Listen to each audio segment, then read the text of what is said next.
Check your thermostat right now. Maybe it says 68, maybe 72. You set it once months ago, and you haven't thought about it since. For over 300,000 years, every one of your ancestors faced the exact same problem every single winter, with none of that. No thermostat, no insulation, no walls. Just their hands, a few animal bones, and a cold severe enough to kill a modern unprepared human in hours. So how did they not just survive it, but build lives around it, raise children through it, make art by firelight in the middle of it? The answer isn't they toughed it out. The answer is that your ancestors were engineers, and what they built rivals anything in a modern textbook. Start with what that cold actually meant. On the open plains of Ice Age Europe and Asia, winter temperatures regularly dropped past -40. That's not the cold of a walk to your car.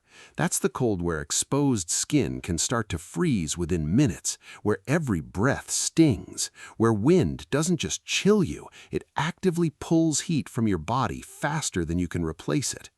Drop an unprepared modern human into that environment overnight, and the odds are grim. You've probably pictured this before, a small, huddled group shivering around a weak fire, barely making it to morning. That image is almost entirely wrong. What archaeology actually shows is closer to a construction site than a campsite. Start underground. At sites across Ice Age Russia and Ukraine, archaeologists have found large, deliberately dug pits several feet deep and wide enough to hold a family. Tool marks in the surrounding soil confirm these weren't natural depressions. People dug them on purpose. And the reason comes down to simple physics. A few feet below the surface, ground temperature stays far more stable than the air above it, often 20 to 30 degrees warmer in the depths of winter. Your ancestors didn't just fight the cold head-on. In many places, they went underneath it. The real sophistication shows up in the walls. At Dolní Věstonice, in what's now the Czech Republic, roughly 26,000 years ago, people built winter shelters with multiple layered walls, and each layer had a specific job. Animal hide on the inside, fur turned inward, trapped warm air close to the body. A middle layer of dried grass and moss pulled moisture away from that warm inner space. An outer layer of woven bark and reed blocked wind while still letting trapped moisture escape so it couldn't freeze and tear the structure apart from within. That's not guesswork. That's layered thermal engineering built from what the land provided. Your walls today use vapor barriers, insulating foam, and weatherproof siding to do the same three jobs. The materials changed, the physics never did. Then there's the part that genuinely stopped archaeologists in their tracks. At sites like Mezerich in Ukraine and Kostenki in Russia, researchers uncovered actual buildings constructed almost entirely from the bones of woolly mammoths. Mammoth skulls, some weighing hundreds of pounds, formed the foundation. Curved tusks were arranged into dome-shaped frames. Smaller bones filled the gaps for structural support. The whole thing was wrapped in layers of stitched mammoth hide, thick enough to block wind and shaped to shed snow instead of collecting it. That's not survival instinct, that's architecture. Experimental archaeologists have actually rebuilt versions of these structures to test them, and the results are hard to believe. A properly built mammoth bone house, heated with only a modest fire, could hold interior temperatures 40 to 50 degrees warmer than the air outside. Some modern Arctic field shelters, even ones with industrial insulation, don't consistently beat that number. Ice Age builders with bone, hide, and stone tools were matching modern cold weather engineering. None of it worked without fire, though.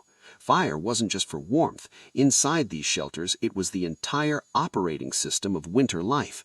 A central hearth provided the main heat source, and smaller hearths were often placed around the shelter's edges, creating distinct warm zones for different tasks. Food preparation happened in one spot, tool-making in another. Infants and elders stayed closest to the warmest points, closest to the fire. That layout wasn't accidental. It was planned around who needed warmth most. On the open, largely treeless plains, firewood wasn't always available, so people adapted their fuel source.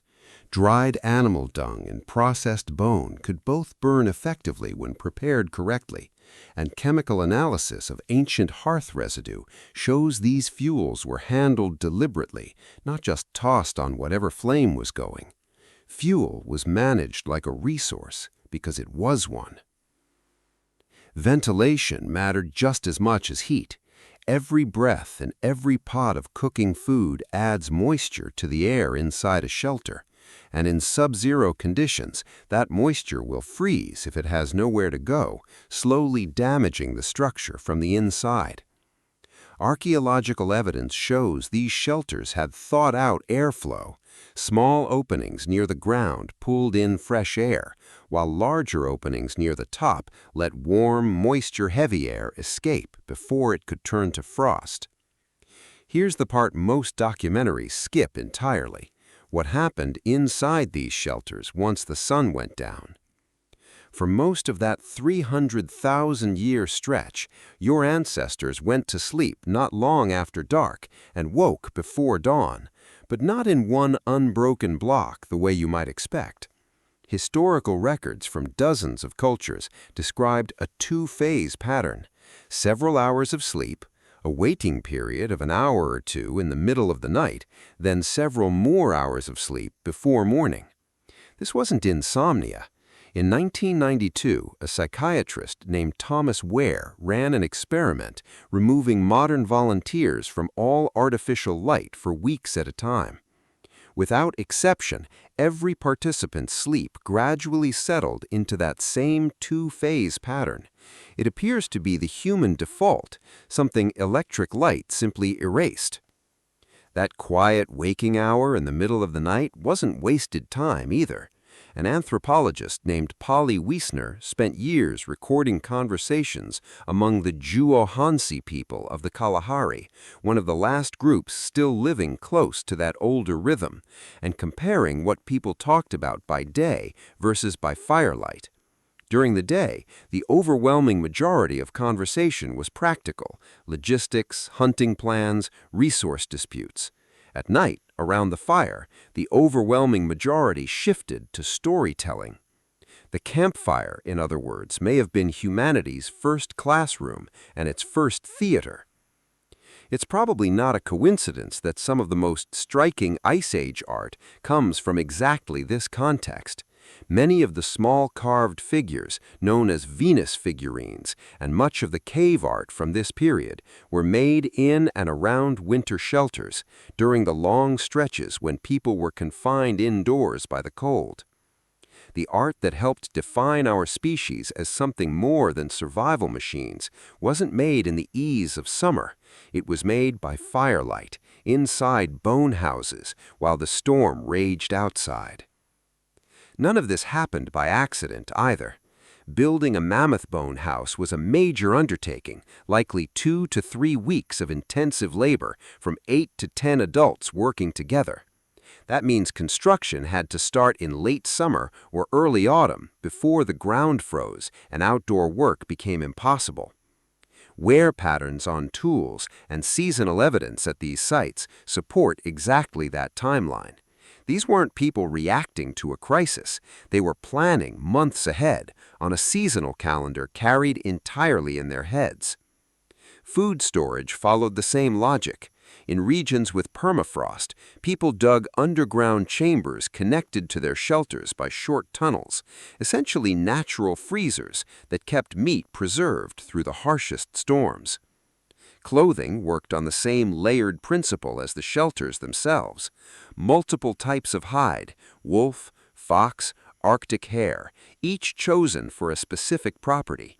An inner layer trapped body heat, an outer layer blocked wind and moisture. It's the same basic physics behind a modern winter jacket, arrived at independently, tens of thousands of years before synthetic waterproof fabric existed. And when things broke, and they often did, they got fixed. Archaeological evidence shows ongoing repair and maintenance throughout the winter months, replaced bones, patched hide, refreshed insulation. This wasn't a structure built once and hoped for the best. It was a living system, actively managed for as long as the cold lasted.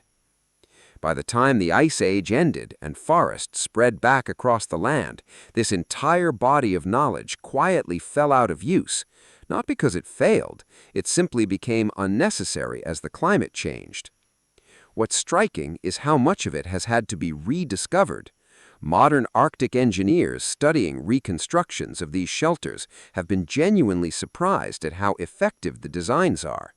Some military cold weather training programs now teach shelter building techniques adapted directly from these archaeological findings.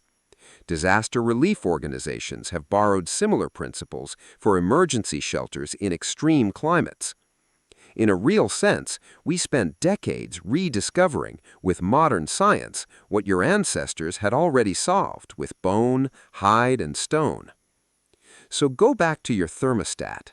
That number on the wall represents a level of comfort your Ice Age ancestors would have found almost miraculous, not because it was beyond their ability, but because achieving real warmth cost them everything. Weeks of building, months of planning, constant physical labor, engineering precise enough that a single serious mistake could mean a family didn't make it to spring. The stories you tell at night, the shelter over your head right now, the simple act of being warm without thinking about it, all of it traces back through an unbroken line to people who had nothing but cold, time, and an absolute refusal to lose to it. You didn't invent warmth. You inherited it from the most resourceful engineers who ever lived. The next time winter comes and your hand drifts toward that thermostat without a second thought, remember what it once cost to get there, and understand, maybe for the first time, just how extraordinary it is to simply be warm.